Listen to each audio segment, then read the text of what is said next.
Welcome to Our Scars Speak. My name is Christina Miner. I'm the host of this podcast. And before we begin, as usual, I want to let everyone know the disclaimer, which we are not claiming to be any form of medical professionals or mental health professionals or any type of professional that will give you advice to go against your doctors or any other professionals that you have in your life right now helping you with your treatment. We're merely here for educational purposes and sharing our story. So tonight, I'm so excited. I have one of my friends, dear friends. Her name is Donna Tucker, but you can also reference her as Reverend Donna Tucker, Chaplain Donna Tucker. So she's done so many things. She's had ministry.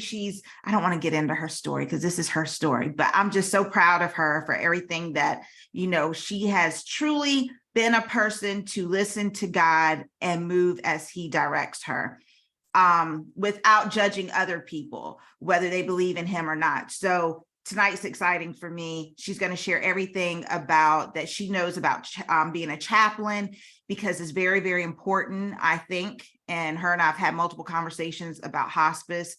And it's important because she's also worked, which, God, I'm so excited. I'm telling all your biography, but she's also worked in law. And so she can give certain aspects from that dynamic as well as hospice, because we've had plenty of conversations about, a lot of us don't prepare for, I like to say, transitioning, death, whatever word or terminology you like to utilize, but a lot of people aren't prepared. And so what I love about Donna is that she gives it to you, sometimes raw, but she always comes back and she loves on you. And she's just truly got a heart for the things of God and her assignment and people, just people in general. So I have shared so much, and I usually don't do that, but I'm so excited because everything has been going on in your life. But without further ado, Donna Tucker, without all these names, thank you so much. Without the titles, I want to thank you so much for being up here tonight. It means a lot. For having me. I appreciate it. I'm humbled by it. Oh, so like I said, you have a few titles, but without the titles, who's Donna? Just simply, who's Donna? Donna is a person who is a woman, not a person, is a woman who simply loves life, lives life to the abundant, because life is too short. Right. And I'm determined that no matter what, I'm going to live, and I live according to my rules. Okay. All right. Well, you can't beat that at all. Now, whether those rules are right or not. I mean, yeah, of course, sometimes we get it wrong along the way, but the beauty of it all is that, because we've had a lot of personal conversations, even when we get it wrong, we tell each other straight up, like, you doing too much. Right. Go ahead and pull them back. But we love each other through it, and we accept each other for who we are, and we're not perfect. So I think that's the beauty of that. Right. Okay. So now you told us a little bit about yourself in that sense. What exactly, before you became a chaplain, I would like for you to kind of share, your story, because, this is all about before, during, and now, with how we even got connected to whether we had breast cancer or had cancer of some sort, or whether we've been also what you're doing now before you became a hospice chaplain and a reverend. What was life for you before all of this? Life was complicated. Before I even, before I even got into law, what was I doing? I've been in it so long. I don't even know what I was doing before law, but I had a lot of I was in the military. I had a lot of difficulties. And in 88 was when one of my major hurdles hit.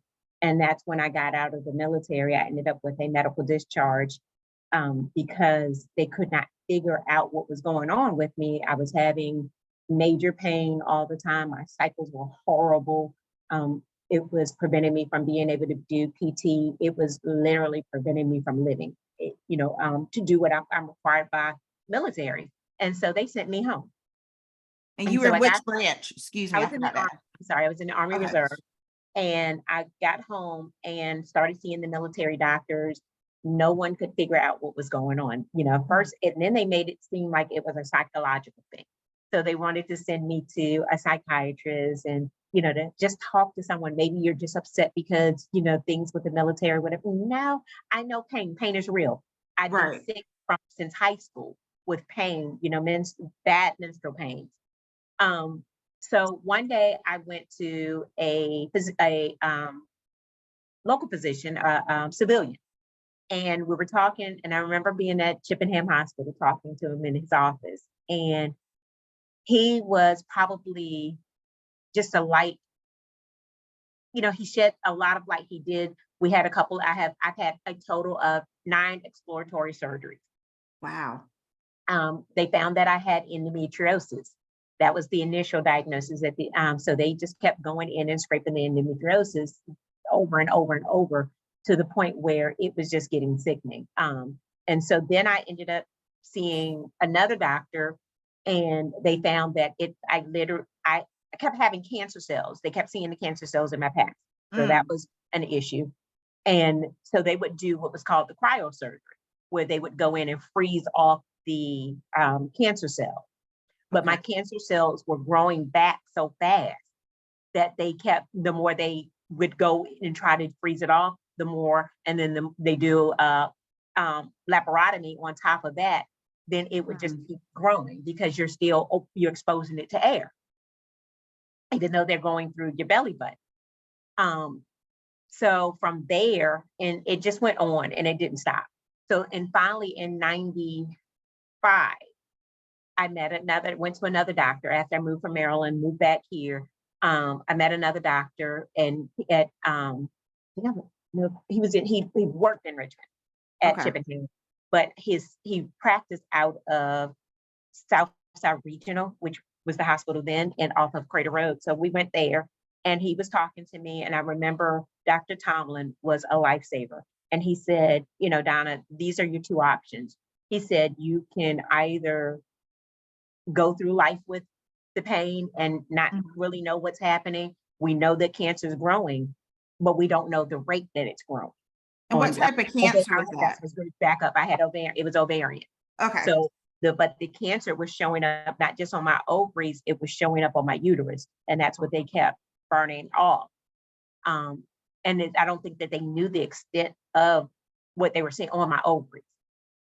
Because when you're doing a pap, it's not showing that. It's only showing, your uterus, and it's showing, So when I ended up, the choices were half surgery. I could have a partial hysterectomy and full hysterectomy, or we could just do another number 10 on the late laparotomy. I was tired of being cut and going through this back and forth, and nobody knew what, and just being sick.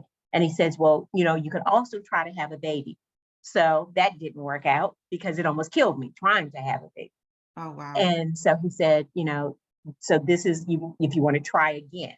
Well, no, because I've been on so much medicine because they gave me the depot shot to keep me in menopause. So that I wouldn't have a cycle, so that the more you have a cycle, the more your cells generate and they start growing, and they're growing. So without having the cycle, their thought pattern was, well, if she's not having the cycle, nothing's growing, so then we can kind of keep her at a standstill. Well, that was their logic, but it didn't work. So I ended up having a full hysterectomy in 95, and I was 25 years old. Oh my God. And being put at that, and that's when they went in, and that's when they discovered how bad my cancer was. That it was bad, but it was good. And I say that because if it had not been for the endometriosis being so bad, my endometriosis was so widespread. It covered my uterus, my tubes, it covered my ovaries to the point where they were almost unidentifiable. They were just little black balls.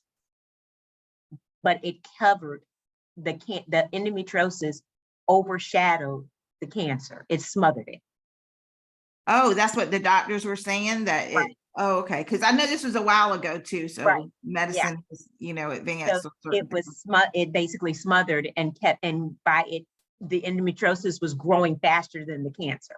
Okay. And so it was by it covering everything, it just everything was black, and it was like when you put a blanket over a fire, it smothers the fire out, but the fire can still burn. Mhm. And so had I not had the surgery and had my ovaries removed and had everything removed at that time, the cancer would have spread. And then I would have had to go through the chemo. I would have had to go through radiation. I would have had to go through the whole 9 yards. But because, I had the surgery, it took everything out. I still had to be monitored. Right. Several years, I still had to be monitored. Every month I would go in and they would check to make sure and do, was not called a PAP, but they had to do a cervical screening to make Mhm. sure that nothing had attached to anything else to keep it to make sure that it was lying dormant. Wow. So I cannot take any type of hormone therapy at all. So I had to fight through menopause Oof. without any type of hormone therapy at 25. Mm. That was the worst experience of my life. I think that was worse than the pain because it took away between the hot flashes, the mood swing. It wasn't even mood swings. I completely changed. My Mhm. psychological changed completely to the point where when I went to the therapist, I had to go to a therapist and to to really deal with it Mhm. and to deal with the fact of the up and down. I never know how I'm going to be every day. And to know that I still may have this. And now because everything is gone and the psyche is out of whack, everything is just it's blown out of proportion and it's prominent now in my mind. But I made it. I made it through Right. that portion of it. And eventually, thank God, after probably about 15 years, I came out of menopause. So I no longer Mhm. have the symptoms of it, but I still have to, even at 54, I still have to get the cervical screenings. We don't get pap smears anymore, but I still have to do the cervical screening every year to make sure to see my oncologist to make sure that everything is still the way it is. And if I feel like the slightest pain, I'm like, okay, Yeah. is it back? Yeah. What's happening? Absolutely. So I just I've had the is it the BRCA? I know I say it wrong every Mhm. time. No, you're Um fine. Yes, right. I've had both. I have had it twice to make Mhm. sure that nothing, because cancer is very prevalent in my family. Even though it wasn't cervical cancer, it's like every family member on my mother's side has had some form of cancer. And so even my mom had pancreatic, my aunt had colon, another one had breast. So everybody had something different, but everybody had one form of cancer or another. Wow. And my nephew. And I can't even imagine. I mean, because you had the trauma of you were young. Number Right. one, you were trying to have a child that didn't work. So you had that trauma. Then on top of it, you Right. had the trauma of all these surgeries, and then finally they're finding it. And now you're still having to be watched.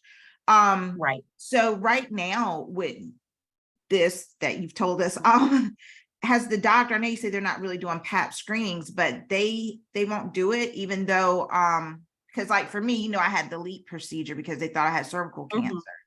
And I Right. thought I was out of the woods because now I've had a hysterectomy in 2013, and they were like, no, because they upped the years. It used to be 10 years and then you could go Right. to a different type of screening, but now it's 20. So Right. I don't know if your doctor has done that or not, but if so, like definitely check on that. And then the BRCA genes, how often are they checking you for that? I go every year. Oh, okay. Wow. So they do keep, well, probably because you Because have so of many my family family's members. history and because of my history, my insurance has approved for me to have it every year, Wow. Wow. That's just in amazing. case something has changed within me, because our bodies change so frequently that gene could come back, or it could, even though it may not be from my mom or it could still be lying dormant. So they rather check it every year to make sure nothing has changed. And That's so good. consistent, if I have a consistent 3 years, then Mhm. I can move to every other year. That's good because I know they like my doctor's like every 5 to 10, Mhm. depending on when the panel changes. But I did hear of a person last week that I spoke to, and she begged her friend to get checked. And her friend kept on saying, no, I can't because it hasn't been within the 5-year frame or whatever. And the doctor did at almost her 2-year mark. And she was thankful that she had it done because the gene did pop up. Wow. So it's very interesting, but yeah. So wow. So you've been through all of that, and that was before becoming a chaplain and Right. everything. So what kind of guided you to, I would say, hearing the call? That would probably be number one, hearing the call, because you were in law for a long time. So did you So feel like while that was I a huge started part? law during the time that I was going through toward the end of me finding out. I worked in the law firm in Maryland, and I worked one here. And actually, when I had the surgery, I was actually working with McKeachin and G, doing it at that time. And then I took a break from it, and Okay. then actually went to work with the city to try to see, it's still in law, but to see if it was different. But I think I felt like that was stress. And so it was like, maybe that's contributing to everything. So let me get away from stress. And then, I took a break from, I think I just didn't work for like a couple of years, or I think maybe a year and a half, and just went to school full time to just get myself together. And then marriage, and then life. And then here comes 2008. Okay. I'm still working. I actually had taken a break. I think no, that was right before I took my next break, was when my mom came, September of 2008. My mom had just come back. She had just retired in June. Mhm. And she went on a 7 or 14-day cruise. My mother was sick the entire cruise. Oh, wow. The entire cruise, she was sick, and she thought it was maybe motion sickness or whatever. But I think my mom knew what was going on, because my mother's like me, or I'm like my mother. Like, we will change stuff and make it better just so that we can Right. do what we want to do. And I later Mhm. found out that she had gotten a urinalysis, and the urinalysis, the color wasn't the way she wanted it to be. So she diluted it. Mm, mm, mm, mm. And Okay. so when she Yes, got, I so can just hear, I can picture you as you're talking about your mom, and it's like, wow, okay. right. So that's how she ended up, making it to the cruise. Okay. And when she came back, it was Labor Day, the weekend of Labor Day. And we were in the hospital I remember being at MCV and visiting my god sister. And my mom and we went down to McDonald's. And I was saying how I'm looked over at my mom to say something. Mhm. And when she looked back at me, I'm like, what's wrong with you? Your eyes are yellow. Mm. And she was like, oh, no, it's just, I'm just tired. No, tired is red. Yellow is something's wrong. Right. So I said, we're going to the doctor. She was like, no, let's wait. No, we're going to the doctor. My mom. So we ended up waiting until after Labor Day. I took her to Southside Regional. Okay. She went in for the emergency room to be evaluated. She stayed 28 days. Oh, wow. And that's when she was diagnosed with stage 4 pancreatic cancer. Oh, And her blood count was low. She was losing blood. Her diabetes was all over the place. And she also had a tumor growing. The cancerous tumor had grown from her pancreas and was extending up and towards her lung. mm. And so they had to put the bile bag on her.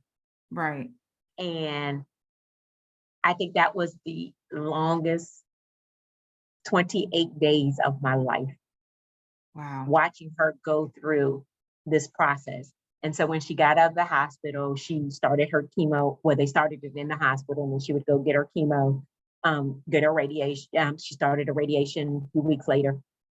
After she took her first 2 radiation pills, she said, I'm not doing this anymore. Oh, wow. And I'm like, what do you mean you're not doing this anymore? And she said, do you see how sick this is making me? Mm. This pill is killing me. It is killing me, and I'm having no quality of life. Is it giving me probably quantity? Maybe, but we don't know. But I'd rather have quality of life versus quantity. And how old was she at this time? Mother was 62 years old. She was 62 and you were how old? I had just turned, she was diagnosed on my 40th birthday, so I was 40. Okay. Wow. And so we stopped the radiation. She went back and forth to the doctor, you know, she knew she was getting worse, but that gave her time to put things in order. And she was back and forth in the hospital. She was losing a lot of blood. The tube was no longer, she ended up with a feeding tube. The bio tube was not, it was working, but the tumor was so big, it kept pushing it out. And so when it come out, she would bleed out. And so we've almost lost her because of the bleeding. And then she said, enough. And I'm like, okay. And that was on my 40th birthday when she said, I'm not doing this anymore. Take me home. Did you all have, oh, I'm sorry, go ahead. No, go ahead. Did you all have hospice involved at that point? That point we had not. We bought her home and tried to figure out what, because we didn't know, what did we do Right. at this point? And she ended up back in the hospital again. No, she did. She came home and they had given us the information to back up. But I still didn't know, understand it. So I was like, okay, let me just file it, put it away and we'll talk about it later. And my mom told me, she was like, no, we need to pull out this paper. We need to talk about it because I need to come home on it and making sure everything is perfect. So we started off with one company. When she got home, I ended up bringing her to my house. And so my husband and I became her caregivers. And the home that we had bought, so, that she could live with us out for retirement and hang out with us. And it is now her hospice house, her hospice home. And so we ended up getting rid of the first company. Well, I ended up getting rid of the first company because again, I don't understand how. Right. I know what it is, but everything's going through my mind. This is my mom. I don't care about anything. Right. And so it was the worst experience ever. Because when they called, it was like, hi, Ms. Tucker, what time can we come so that we can set up and do our assessment, do the evaluation of social. And I think this was a social worker. And I said, well, this time is not good for me because she just got home. I'm trying to get to bed, trying to get everything situated, go pick up her meds. I'm just running around. So can we do this time? When she said, well, that time's not good enough. Well, it's not good for me.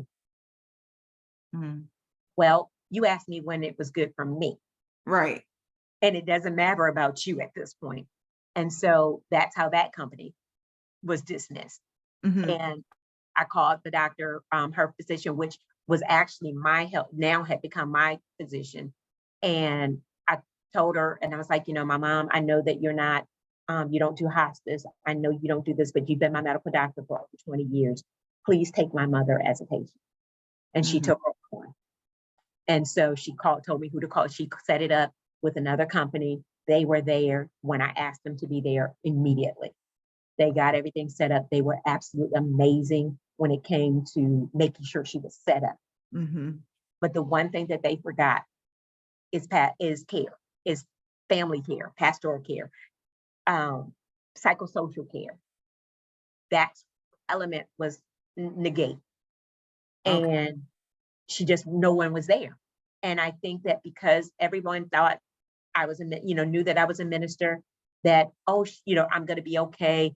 I don't recall ever talking to a social worker to find out what we needed to do because I didn't know the processes of things that needed to be taking place and what I needed to take care of.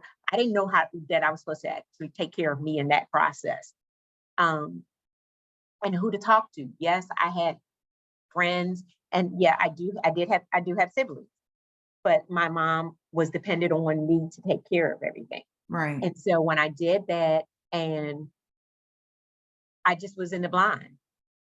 No one took care of Donna.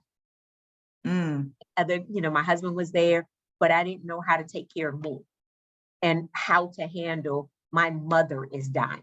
My best friend is dying. Right. I'm mad at God at this point. Mm, Care how much you know God and you're with God, you're walking with God. That does not mean that you will never be mad with God. that's right. And I was angry because I was like, God, I can lay hands, on other people and they can be healed. I follow what you tell me to do, but yet I cannot heal my own mother. Mm, It hurt. And I had to it took everything in me to get past that hurt. But what helped me get past that and to deal with life was my mother. mm, In her state, my mother witnessed to me. My wow. mother encouraged me. And, I remember she would say, cry. And I'm like, no, I don't have time to cry. I'm a big girl. I'm not going to cry. I can Right. handle this. And she was like, no, I want you to get in this bed and I want you to cry just cry. Get it Wow. all out your system. But what you will not do is you will not cry like you have no hope. Ah, that's a good word. And I said, well, I don't have any right now. And Mm-hmm. she said, you do have hope. As long as you have God on your side, you know that who God is, you believe who God is, Mm-hmm. you trust God, then you have hope. And that's what you're going to hold on to, not the fact that I'm dying because I'm ready. And I said, but why you? Why not me? And I'm Mm, like, what do you mean, why not me? And she was like, why not me? I have done every single thing that God has called me to do here on this earth. It is my time and I am okay. wow. And that's what got me through helping people, helping her Right. and dealing with where I was, helping my family, that's what, so when people were like, oh, when my mom died, I didn't cry. Well, because I was okay. Mm-hmm. Yes, it hurt. It hurt the core of my soul, but Mm-hmm. I knew that she gave me a mandate and responsibilities to do. I had to carry those things out because I had to get her granddaughter home. I had to make sure everybody else was in place and what needed to be done. Let everyone know. I didn't have time to wallow in my sorrow because she had already helped me in my pre-grief. Right. And then also one thing about you, you will cry when you need to cry, even I to this day. Like you don't hold it in. Right. And that has taught me that, because if it hadn't been for her teaching me that, Mm-hmm. then I probably would not be a crier. Right. So is that experience with your mom kind of like what brought you into the place of, because I know since I've known you, you were in law, but Mhm. then you battled with that for an Right. extensive period of time about going back to school. And then you had an issue, of course, with a particular school and all that kind of stuff. But then you were like, you wanted to go back and you Mhm. wanted to make for sure that it wasn't just about your degree in divinity, but it was also about, I want to be, because I think I was like hospice, because I think me and some other people we know was like hospice, and you were like, no, Like, what? like for real, like, and the other person that we mutually know is like, you really want to be, and the words were around death or dead Right. people, and you Right. were like, no, like you felt like this was your calling. So listening to your story, it just seems that even though y'all had a rough time with one company, it seemed like you had an experience with your mom, and you see how family can interact with the person who is transitioning and letting them go, which I'll let you talk about that as well. But then also you learned a lot, and it seemed like through her experience, your mom ministered to you, but then it was laid upon your heart that, whoa, there's a need for Mhm. people to not only the religious aspect of it, far as chaplaincy, but also just the ability to grieve properly and to Right. let go of your loved one. So obviously your mom is what was the catalyst. Is that kind of And it's like what what got you into the hospice? and right after a month after my mom died, um, a friend of mine asked me, one of her coworkers needed someone to take care of their loved one. Oh, And okay. I'm like, oh no, it's only been a month. I can't go deal with nobody else dying. And Right. so I did it anyway. It wasn't about the money. It was like, okay, because I've gone back to work, but okay, I'll do it. And let's see how this grows. And so I went to take care of him. Mm.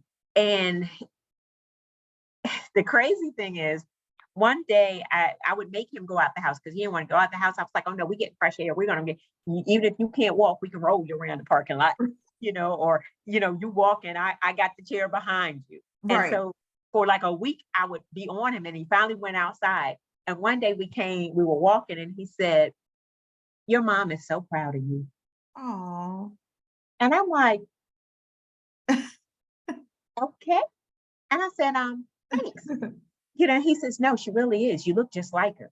Oh. So I'm like, oh, stop. I don't know you, and you certainly don't know my mom. Because Right. he wasn't even from the area. They brought him Wow. here to take care of him. And I was like, so what does my mom look like? He was like you. Like, she looks exactly like you. You guys are like twins. And I said, okay. And that just freaked me out. So Right. the next day I came to work, I bought him a picture of my mom. Didn't say who it was. I said, who is this woman? He was like, oh, that's your mom. Wow. He says, she is smiling down from heaven. She is so proud of you. And she said to do what you're supposed to be doing. Oh. And I'm like, oh my God. Okay. So between him and my mom, though they are my catalyst. Now, did I move immediately? No, because we get caught up on the finances and how am I going to pay my bills? How is everything going to happen? Life started life. And Right. so I just was scared to step out on faith and do it. One day, probably a few years later, several years later, I decided that I don't even remember applying for a hospice job. God is my witness. I don't think I applied for this job. And I get this call, and it says, well, we want to schedule an interview. We have your resume. And I'm like, well, I can get my resume, but okay, because I haven't put it out there. And she said, we want you to come in for an interview. And I'm like, well, okay.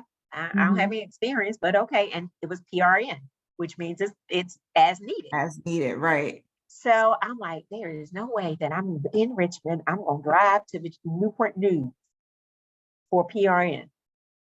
Well, God, in the law firm, we had a really, really, really bad experience one day. Mm. Really bad experience. And I said, God, are you pushing me out of the door? Right. He's like, well, you don't have sense enough to go out it on your own. So I'm going to have to literally push you out the door. Right. And that's it. I got hired on the spot when I went for the interview. And Wow. I said, God, it's PRN. And I took it.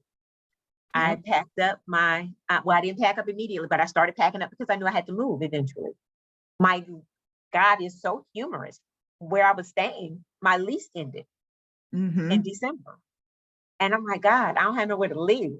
So I ended up moving into a place, moved out a month later. So from that month of me moving out of the house I was in, I was homeless. Right. So I stayed homeless for several months, living in hotels, and even you're still homeless, even because you don't have your own address. Yep. And I stayed from pillar to post until I could get it straight. And I lost car, had to give it up. God's like, don't you look stupid sitting out here with nowhere to live, and you driving a brand new car, and you have a truck that's paid for. So I'm gonna need you to make the decision, or I'm gonna make the decision for you.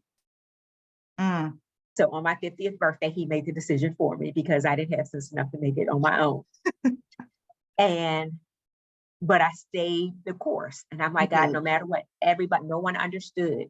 People criticized me. People talked about me. People say, just go back to the law firm. Go get, I even interviewed at a law firm. Because I was like, I can do this. I can, I can't make it with just this. I got to have another job. But I stayed the course. And by staying the course, I am where I am now. Being a hospice provider, a hospice caregiver. So even being in hospice, I didn't even have my CPE, which is clinical pastoral education. I didn't even have my units then when I got this job. You are required to have those units in order to work in any type of chaplaincy. And that's how I know it was God. Yeah. Because I should not have been doing what I was doing. So I started in between. I worked full time, and got into PRN, but I was working full time hours, even though I was still PRN. Mhm. I went to CPE at 8 o'clock from 8 to 12. From 12 until 4:30, I worked with patients. From 5:30 until 11, I went to do my internship working at doing my residency in the hospital. So Right. I was seeing patients for the CPE qualifications, and then I would start it all over again. So I did an intensive so that I could get it done. And then after that, I I stayed with that company for several years, ended up with the other. So the premise of all of that is to say that the reason I knew that I needed to be in hospice was, one, I never wanted another family to feel what I felt. That I Right. felt my mother should not have been the one to give me the psychosocial support that I needed. My Right. mother should not have been the one who was giving me the pastoral care that I needed. The churches weren't there. Mhm. No one was there. I was alone. And so I promised God that if you allow me to be a chaplain, I promise no one will ever, I don't care who it is, Mhm. from atheist to the holiness, to, it doesn't matter, that no one will ever feel alone, because it's not so much about religion, because God is not going to ask us what our Right. denomination is when we get to heaven. It's Right. about what that relationship, building relationships, making sure that person is in a good place when they leave this earth, that they have all of the mental things and check boxes checked Mhm. off, that you know that I am okay with dying. That is the Right. important part, that your family says it's okay for you to go. I just recently had to tell a 98-year-old lady to tell her son, who's Wow. younger, her baby son, he was the youngest child, that it was okay for him to go. And Wow. she said, I can't do it. I feel like I'm lying. And I said, no, you're going to go and you're going to say exactly what you feel. I don't want you to go, but I Right. know I have to. And Because that's I think I'm glad you brought up the point about far as chaplaincy and being far as the religion and spiritual, because I think sometimes when people hear the word chaplain, they automatically think, oh my God, it's Christian, or it's this, or it's that. But I remember working in the prison and it wasn't that. It was the chaplain accommodated everyone. right. So I'm glad you brought that up, because there is a huge myth out there that is only pertaining to a religious type of situation. So a lot of people back off of the chaplaincy part with hospice. Like they might receive hospice, they may not want to receive, I don't want the chaplain because of Exactly. spiritual. So I'm glad you spoke on that, that it's not just about religion. Exactly. And I tell most my patients, let me get my foot in the door and Right. talk and let you see that I could care less about really, I'll give you a sermon if you want a sermon, but that's Right. not what I'm here for. I'm here to make sure that from a spiritual standpoint, and spiritual is relationship, spirit, that's what spiritual means. It's about relationship, to make sure that you have a relationship with whatever your higher being is, that you have a relationship with yourself, that you have a relationship Right. with family, that families are mended before you close your eyes. Because if you don't have that place, that Right. peace, then that makes your transition twice as hard, 10 times as hard, because you are struggling with the letting go. You're struggling with things that you get the resolve. And then my job is to literally make sure that you are in a good place to go. Wow. That's beautiful. I like the way you word that, because sometimes you don't hear it worded that way.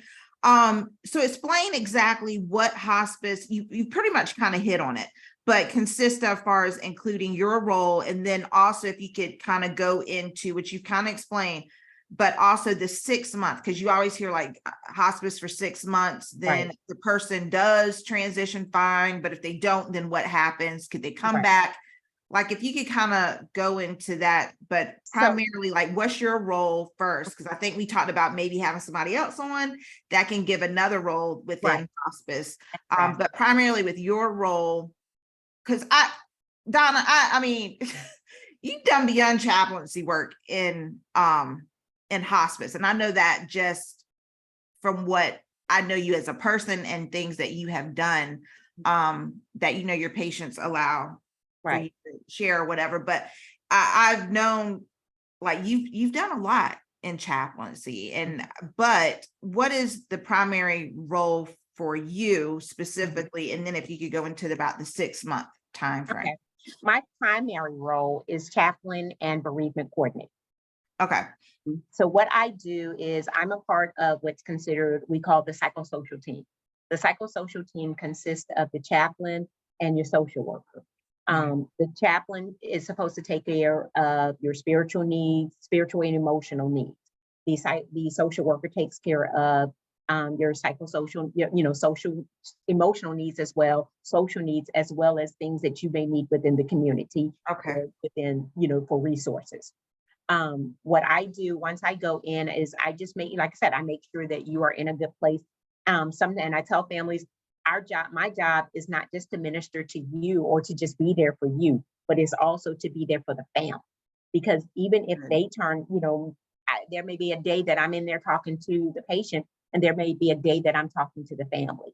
And it's making sure that funeral arrangements are made.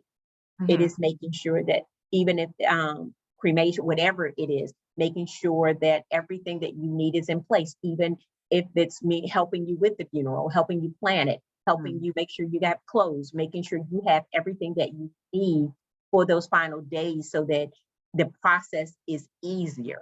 As the bereavement coordinator and the chaplaincy, it kind of works out because when the social worker does what we call a risk assessment, that determines whether or not you're going to need your high, low, medium.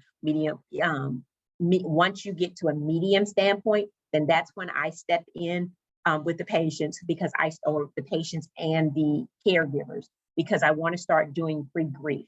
Doing the pre-grief, because it's easier to start doing it during the process of them going through that versus waiting to the very end. And now I have to try to get you to the place of comfort.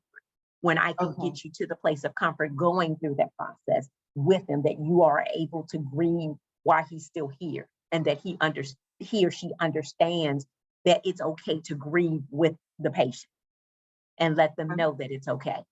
So that's in a gambit of what I do. The 6 months when you come into hospice, a doctor or hospital, or social worker are being able, whenever your condition is listed as terminal, you have no longer any options left for treatment. When you have elected not to further any type of treatment, life-sustaining treatment, then you come into hospice. Once you are a candidate for hospice, put it that way. Then we send out a nurse who assesses, and that nurse will assess whether or not that you qualify for hospice under the hospice standards.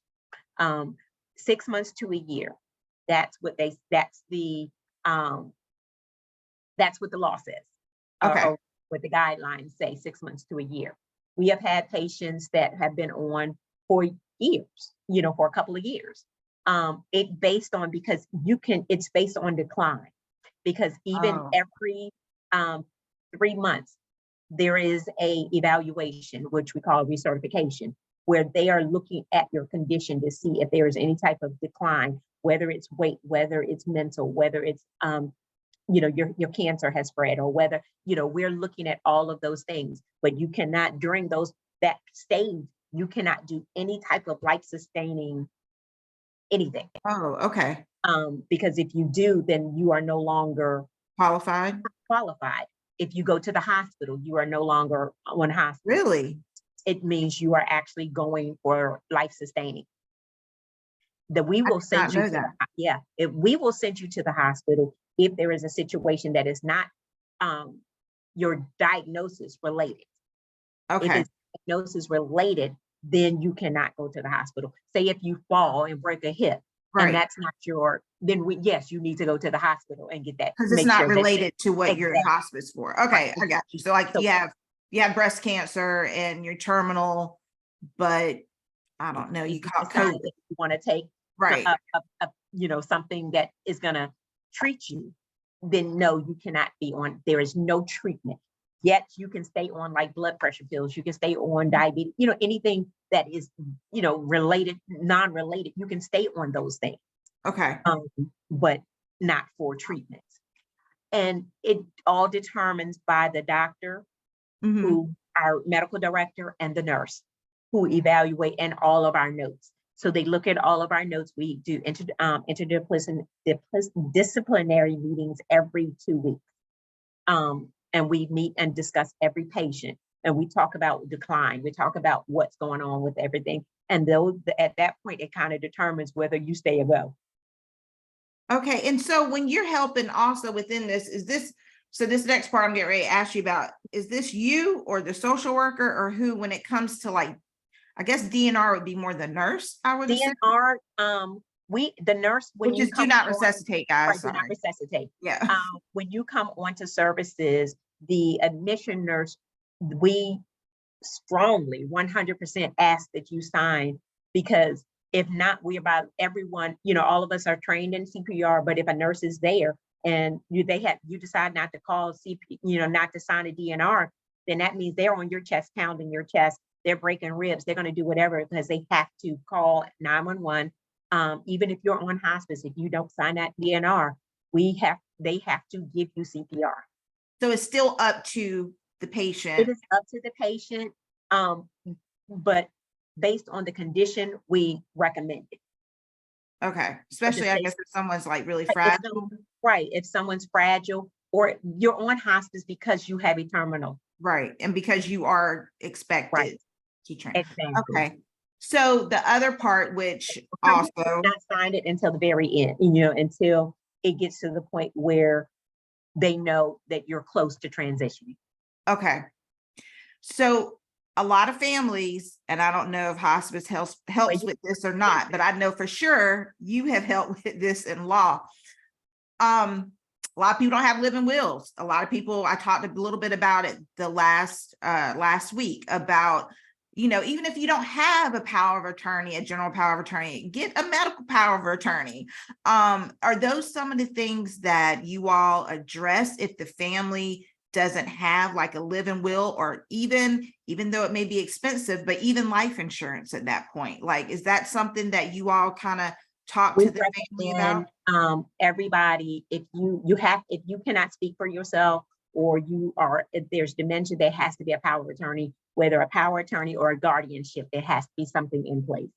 Okay. So that we can make sure that there is someone who can make decisions for you.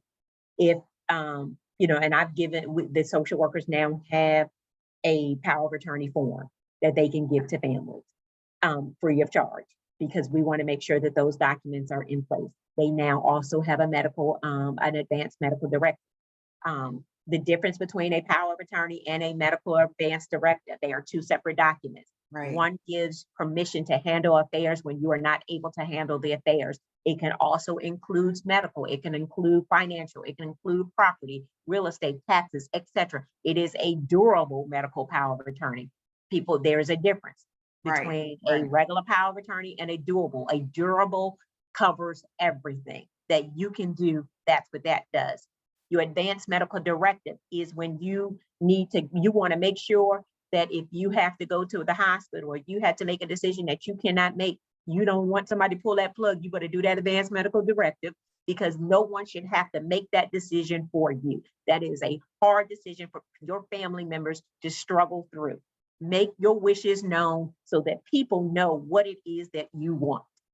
And you can be very specific. I know, like a family member that was in my family, as you know, you can be very specific. They can, and if I'm wrong, please stop me. But if they only want to be on life support for 2 weeks, they can specify it. 2 weeks, take me off. Yes. Or, and things if there is no, I think sometimes people make it very general. You have you specify what it is that you want. And a lot of the hospitals is called 5 wishes. And those are your 5 wishes. And I wish to have this done. I wish to have this done. They give you 5 things that you can list and how you want to list it. And you can write it out yourself. And then it is notarized by the hospital staff.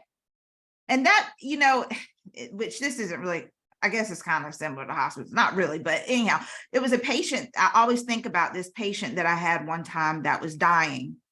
It was a suicide case, supposedly anyway, but anyhow, so she was dying, and the husband had complete rule over everything, and he took her off of everything, but we could tell she was still responsive. But he took her off everything, and there was nothing nobody could do. So if she had like, and there's a whole story behind this, but say if she had like a sister or someone, and she owed that person overrode it with that particular power of attorney, then it could stop him, because we were trying to let him know she's starving to death, but he didn't care. It was sort of like, so she's basically starved to death, Right. because the TPN, which is total parental nutrients, all that was taken off. NG tubes, everything was taken away. TPN away, that's it. Yeah, and she literally starved to death. But we knew, based off medically and scientifically, her heart rate would go up when the kids came in, and it was just certain things, and there was still some brain signs. Yeah, and he just, yeah. So if she had had that document in place, it would have she could still be here, or she could have been here long enough to do other things. I just think that, I personally think it's selfish to not have pre-planning for, have the advanced medical directive. I think that it is selfish to not have the will, or not have, any of those documents, a living will, which is similar to the advanced medical directive, because they give your wishes. They tell people what it is that you want without having to play the guessing game. It is selfish to not have life insurance, and to have, I don't care if people get mad or not. I think it's selfish to not have those things in place, because your family now has to figure out how to bury you. And most people, most Baptist people don't want to be cremated. and but that is the cheapest. Right. You can get cremated for $2,500 or less. Yeah, it's expensive, and a funeral is running $15,000. Yep. That's cheap. That's cheap. Yeah. We have, thank God, connections with the family funeral homes I've gone around with, where that will that will work with families, that we can get one for a couple, $1,000. But if you don't have it, you have to, and I always tell my families, even when you're planning your funeral, even if you have life insurance, you still got to live after this. Right. And I think that's kind of sometimes where we get lost in the transition, the communication piece within the family dynamic, because like we want to honor that they didn't want to be burned. They wanted to have a casket. It's like, okay, but my children already told me, Mom. And I mean, I'm trying to make light of this because this is a heavy topic and a lot of people don't want to discuss it, but it's just so true. Both of my children told me, you either have something in place or you might get cremated, because that's the cheapest we can go. And my kids, they're outspoken, Justice and Gabby, but they're like going to try to honor everything you want. And I have everything written and in place and stuff. But I told them, I said, look, have some things set aside, the policies and stuff. However, if you feel you're about to go in debt to put me in the ground, I need for you not to do that and just go. Not. That's my thought, though. That's not everybody's thought. That's not everybody's religion or spiritual, beliefs. Is make a phone call. Right. It's paid for. It's done. Everything is already outlined, because I don't want her to have to figure out what to do, in an emotional state. Right. Everything is already taken care of. If she can't even make the call, there is a backup for someone else to make the call, because it is too much. When you are going through already the mental aspect of it, that just put things in order while you have an opportunity to do them. Don't wait until you are sick and dying or you're dead, and then here comes the GoFundMe. Right. There are too many places that will take, even without health screenings. There are places that will take life insurance and stop getting the term life insurance policies and get a whole life. So because the term, you're taking the money off of it. So when it's time to bury you, you don't have any money to bury you, because you're borrowing from the policy. Some people I know, they were going to reverse it, but they didn't have a chance. They passed away. And they also have cancer policy. Yeah, they do. You have cancer, take out a policy. Yeah. Utilize what's out there. I would rather pay now than have my family struggling, trying to figure out how to pay for it at the end. And I think the beauty of having these conversations, and hopefully I can get this funeral director that I know to come on. And I'm not trying to be morbid, but it's just something that people need to know, because they're in some situations, not everybody's situation, but like there's certain things that are out there that people can utilize and they can call. Like some people don't even know. So not very much, but there has been times where I was able to help clients with contacting their social worker. I was And gonna say with social actually, services provide. yeah, and then not that much though sometimes, They but there's some places do 250, the max is 500.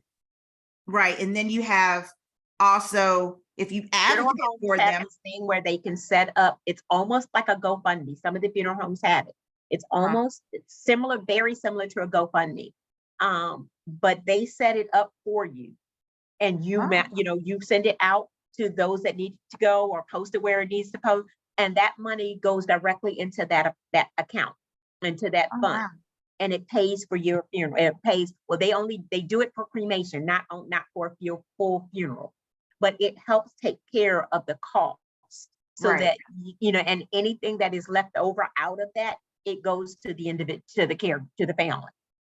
Oh, that's nice. And I know that a lot of times if you have like a case manager or you're connected to hospice, for me, I was doing case management, and I was able to basically advocate on behalf of the client.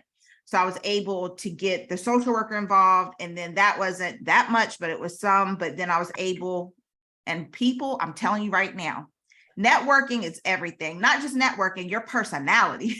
Yes. Everything. Yeah. Because you go in there being nasty, or, like, well, I need this and I need that. They're not maybe going to help you. But I went in there very professional. I allowed, the family they signed over the disclosure form for me to talk on behalf of them. And he was like, there's not many people out here in the world like you. Because of that, we'll do it for this amount. And they were able to cover it. That doesn't happen all the time. But I think with you sharing your experience as being a chaplain for hospice is really letting people know, because I didn't even know some of the things that you mentioned today about the things that you all offer. And it's just so vital, because even when insurance, which hopefully I'll have an insurance agent to come on soon with that, there are, like for myself, I was like, dang it, I bumped up my insurance, didn't know if I could because I had cancer, but they went off the type of cancer I had. Yeah. So because of the type of cancer, I was able to do it with ease. However, if something comes back and it's a different stage, then I'm gonna probably run into some problems, but there's still stuff out there though. To get a cancer policy with pancreatic cancer. You don't live with pancreatic cancer. Right. So he was able to get it with that. And then they also have autonomy donation. Okay. So if you cannot afford a funeral at all, and you are also able to do body donation. Body donation allows, it sends your body, takes your body to science. And allows them to be able to utilize your body for certain causes, to be able to check and to make sure everything is okay. So there are so many avenues that you can do, because now you're helping the world, because you're able. I had one patient just donated their eyes. Wow. They donated, you still can do if you're an organ donor, when you do the autonomy donation, they're still going to take those organs that are not affected and utilize them. Right. A lot of people get scared about the organ donation, but I try to let them know all the time. I remember working in the hospital, they have to keep you on life support, because if not, organs are gonna die. So they keep you on life support. So it's not, a lot of people think, oh no, they're gonna pull the plug and they're gonna kill me so I didn't take my organs. That's not true. I've watched it plenty of times, unfortunately, when I worked in the ICU, and I watched how long person may have to be on life support before transport could get there, or the family make because the family has to make the decision, or either unless you have it on your driver's license. And it's not on my driver's license, but you can have it in living will. Right, I have the living will. So you know what I want. It's in plain. But the autonomy donation, if you're on hospice, is once we make that call, they have to be there within an hour, because they have to get you on ice, so to speak, so that your organs can stay until you can get to the next spot. Right. But a lot of people who just don't have the money, and who, to do a cremation, to do anything, and as long as it's not something, and you have to apply for it, that within a reasonable amount of time, we try to get people as soon, within 6 months or earlier, so that people know that that's what you want to do, that they will examine your records, they will examine things, look at what type of cancer, what type of whatever. They want to make sure that it's nothing that's spreadable, or something, there's no problems with your eyes, no cataracts or anything. There's so many things that even after death, there is hope. Yeah, and I think that we have to really talk about it, because some people can't afford it, point blank period. The treatment costs too much, everything's costing too much to stay alive. And so that's a reality of it all. Like, it's so much that we have to do. Like you said, life is life, and sometimes, and Right. there's so much we have to do while we're alive, that it's like, yeah, I'm thinking about death, but I can't really give to that. I can't give additional money to a life insurance policy, Right. or I can't give additional money to a funeral home to pay for my funeral, pay for it in advance. But to know this information that you're sharing, because I think also where you get a little perturbed about is that people who can't afford all these things and don't do it, and then they end up having to do a GoFundMe at the end when they could have really afforded. And that's Right. not everybody, but there's some people out there who can't afford to get things situated in the manner in which they should. But Even a lot of times you want a funeral, you don't have to, if you don't have the whole amount, you Right. can, not after death, but Right, you can before death. finance it. But before death, if you want, take $10 a month, take whatever. Even if you have to get a term life insurance policy, Right. because it's cheaper, do what you have to do. Just get something. Right. And it's sad that when a person dies, that now you're standing there because you can't figure out what, you don't know, have a funeral home to call, or the body has to stay in the funeral home for 20 days and plus, because you don't have money to pay for it. Each time, every day that body is in that funeral home, you are being charged. Yeah, I was about to say, you have to be, you're charged for it, unfortunately. Yep, every day. And because I don't think the body can stay in the morgue, but for so long. No, because then at that point, At the hospital. Right, or even at the funeral home, it can't stay there forever. Right. So, they'll preserve it as long as they can. But then after that point, it then goes to a facility, they will cremate you, and then you will go to a cemetery that is for indigent people. That's what I thought. Because I know before it used to be like they had like a plain box or something that they would put people in as far as the state. So I think most of the time they do cremation now. Oh, okay. I didn't know that. Yeah. So I would say, far as like when it comes to you doing hospice, what do you think that some people need to be leery of when it comes to hospice? Like, they're trying to get hospice for their family. You did speak of some things that happened to you, but if you could give us some examples of things that people really need to be leery of when it pertains to like a chaplain. Ask questions. That's your biggest thing. If you don't know something, ask.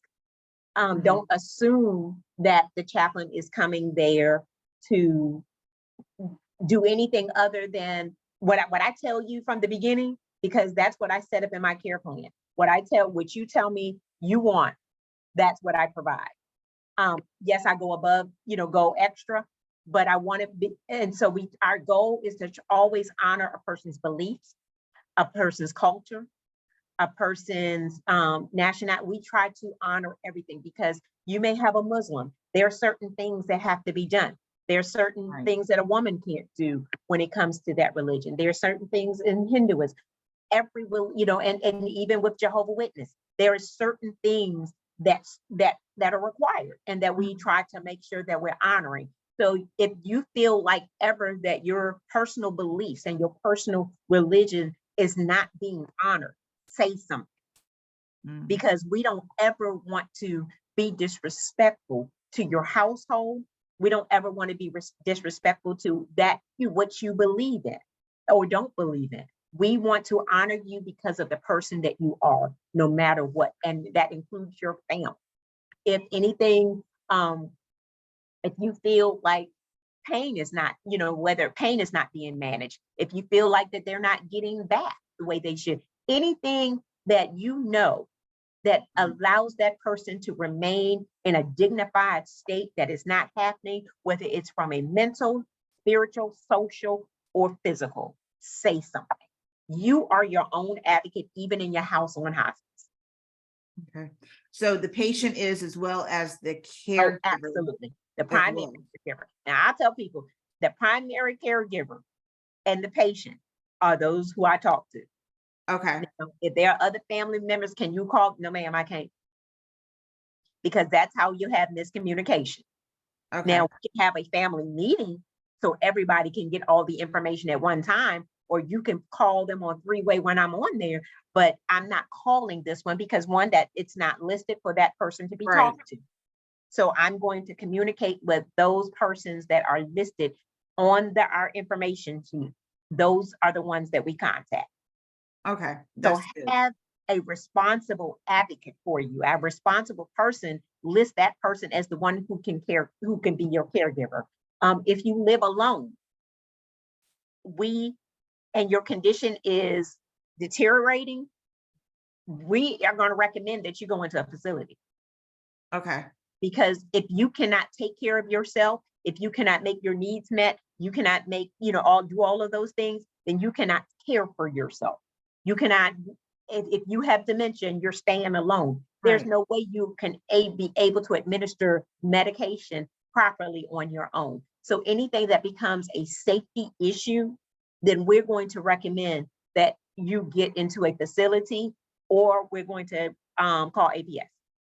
Okay. Can you explain what that is?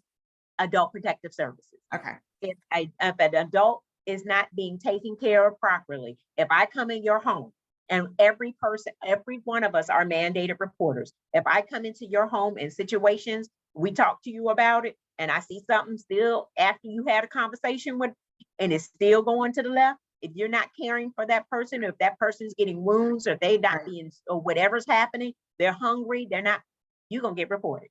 So what she's saying basically is that, and I'm familiar with the agency as well, because as a case manager, we did Child Protective Services, CPS, and then we did also APS. So a lot of people don't know about it though. A lot of people think, oh, they're only can tell about children. No, we can report about adults and elderly people, which fall under that bracket. If there's any type of harm being done, or we suspect it, yes, we can report you. And even if your loved one is in a facility, if you feel like your loved one is not being taken care of properly, not just because you don't like the person or what they're doing, but if you see physical aspects, whether it's physical, whether it's verbal abuse, or whether it's mental abuse, any type of abuse, you can contact the Commonwealth and report them.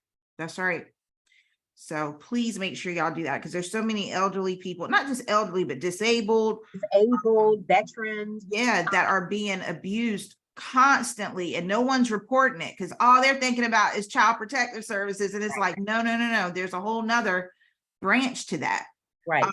So yes, that's good information to know.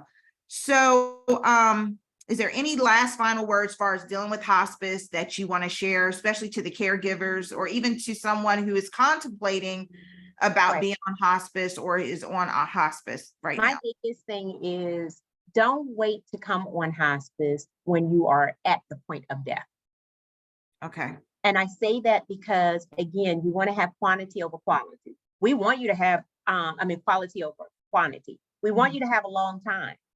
That's our goal, because we want to take care of you. We want to love on you. We want to do whatever. But don't wait until you are at the point where now you're not getting to spend that quality time with your family, because you are either bedridden and can't do anything, and your mental capacity is gone. When the doctor has said, or you have cancer and there is nothing else that can be done, just because you're on hospice, that doesn't, we're not God. We don't know that you're going to die within 6 months. You could die, we all could die immediately. Don't wait. I'd rather you come on hospice and have us put you off, than to not come on And then at the last minute, we are in your home struggling, trying to get you a bed. We're in your home trying to make sure you got all those comfort meds in place. We're in your home trying to make sure every aspect is together. Let us come in, love on you as soon as we can. Hospice does not, and I tell people, hospice is not your death sentence. Right. Your death sentence comes from God. Let us come and love on you. Let us be that extra set of eyes. You have a nurse, you get a nurse, you get a whole care team. You get a CNA that's going to help come with give baths as needed. You know, if you don't want it, you don't have to have them. You're going to get your chaplain. You're going to get your social worker. You're going to get your nurse that comes in, and you're going to be evaluated by your information. The doctor may not come in, but if your nurse is coming in, that is your doctor. Okay. Let us do that sooner rather than later. Don't miss out on quality time that you can have with your family, because we can make sure, do our best to keep you comfortable so that you can enjoy life as much as possible. We want you to travel. We want you to go. We want you to do things that you can and enjoy life. But when you get to the point where you can't go, you've lost whatever quality that's left. And it's a personal choice, and people can get it or not, but I just wanted everyone to know that, because these aren't always topics that we like to talk about at all, Right. because it seems so final. But Right. like you said, none of us are the author, the beginning or the end of our lives. Like, we don't know when we're gonna leave this earth and transition from here. But one thing for sure is, like, if I wanted people to just have the comfort and the information to know that this is not a death sentence, like you stated. This is something to just try to help you along with what they told you, what your options are after you've chosen that you do not want any more care. This can help you and possibly help you for 10, 20, 30 more years, not necessarily 6 months. Right. We had one lady, she literally prayed her husband off of hospice. Wow. And she told he was at, when I say he was at death's door. Wow. He was at death's door. She prayed every single day over him. And she fed him healthy foods when he was able to eat. She gave him, she massaged him. She did whatever she needed to do. She was like, I will pray you off of here. And that he's still living. And I think sometimes, it can be either, we're just going to see what God's will is, but in the meanwhile, we're just going to take care of you and make sure you're okay while we still have it and spend time with you. And I think that's the beauty of it all. Okay, so I have a question for you about your song. So you chose a song. You chose one song. I couldn't find it. Then you gave me something different. So if you want to, you can talk about either or. But before you do that, please let everyone know where they can find you, because I know now you are a pastor over a church. So if you want to get that information, and also where they can find you on Facebook if you want them to follow, or social media, wherever, feel free. Go ahead. So I am now the pastor of Heritage United Methodist Church. I am a cross-cultural pastor, which means that we are working to build the gap between races and cultures. And I am located in Virginia Beach, I'm located in Virginia Beach, Virginia, on Baker Road. So please feel free to come by. We are open. We start service every Sunday at 10 o'clock. You can find me on Facebook at under Donna Tucker, or under Instagram at I Am That Woman brand. Right. And the name of the church again? Heritage United Methodist Church. Okay. And what's your service times, in case somebody Service starts at 10 a.m. every Sunday morning. Okay. We have a second service that will start back in August, which would be at 11:30, which is our contemporary service. Okay. Great. Thank you. And she's still doing hospice too, on Yes, top of I that. am at Suncrest Hospice in Virginia Beach. We are worldwide. The only area we do not cover is Newport. We don't cover the peninsula, which we consider Newport News, Williamsburg, Yorktown. We don't cover that area, but we cover Suffolk. We cover Portsmouth, Chesapeake, Virginia Beach, and past Chicago. Wow. That's a large area. And we're Okay. in other country, other states too. So you can go ahead and tell us what your song, I don't know which one you want to do. The one that everybody has heard, if they looked at the reel, was by Moon Soul Child, I think it Yes. is. So if you could just tell us why you chose that. I chose that song because it literally talks about, it gives a depiction of we all have issues. We all have had some hard times. We all have had some trials and tribulations. But we make it through as long as you keep your focus. And it's about confessing your stuff Right. and staying true to who you are. And when you start talking about where you've been and that you messed up and that you did this and that, nobody can hold that against you because you've already put it out there. Right. And so the moment that we start, it speaks to me because it says who I really am. Wow. And part of who you really are, you just graduated. From where and with what? I graduated again, but I graduated on May 13th of this year with my master's in theology from the Virginia Union School of Theology at the Samuel DeWitt Proctor. Congratulations. And now you're working currently on? Now I am working on my doctoral degree, my doctor in ministry degree. I will be attending, I am attending the United Theological Seminary in Dayton, Ohio. Congratulations on all that Thank wonderful you, success. Thank Now, you. please leave us with one word that you would like to share with everyone that can help them with their wounds as they heal into scars. Hope. Okay. And I say hope is because no matter what you're going through, no matter what you've been through or what you are still facing, as long as you keep hoping something, you keep hope that there is a better tomorrow.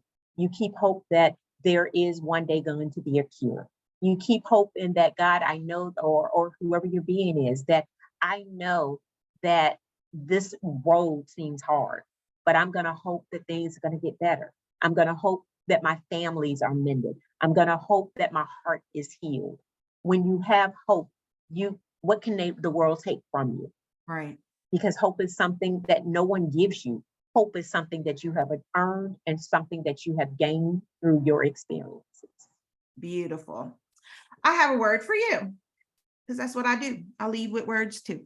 So your word is protector. I was laying down, sitting down, wasn't feeling that great earlier today. And I was like, okay, let me think a little bit more on this word for her. And I started thinking about just how long we've known each other, which been 20, what was that? 2013? Was it 26? I don't even remember. 2013, because I think my sister got sick in 2016. I knew you before that. So I think around 2013 or something, 2015, somewhere around there. So I've known you that long. And through it all, you have been a protector. And what I see in you, which is perfect for who you are in God and what you do in hospice and what you do. And I'm sure people heard your passion when it's like, don't leave your family behind with, and that's coming from a very sincere place because you are a protector of people, not just God's people, but all people. You're a protector. You're tenacious with that protection. So I would say you continue to be the protector that you are. As God guides you into these other arenas in life, far as being a shepherd, which is also a protector over the flock, continue to protect, continue to allow God to protect you, and you continue to protect the people of God and those who aren't necessarily believers, but continue to protect those who he bring your way. So that's the word that I'll leave with you, that you are truly a tenacious, fierce protector and continue to carry that oil because that's what it is. That's what we know it to be. It's not just a word, it's an assignment. So thank you. You almost made me cry. Oh, you are. And, even when I was going through with breast cancer, you protected me through prayer. We didn't see each other all the time, but you protected me. You protected me with phone calls. When I was going through with my sister, you protected me. It didn't matter what time of night. You were even going to drive to North Carolina one time. and you protected me when I had no one. You were there other than God. So I thank you for all of that, but I know you not to be that just for me, but other people. So continue to do that. Thank you. So without further ado, this is the end of another Our Scars Speak episode. We thank each and every one of you for being a part tonight, whether you have joined on Facebook Live or you're going to listen later. We thank you for this time that you share with us. Please remember that your scars that are mental and physical, they speak a story. And when you're ready, share that story, because you can heal someone else with their wounds as they're producing the scars to protect themselves. So I thank you all. I love you all. Until we meet again. Goodbye.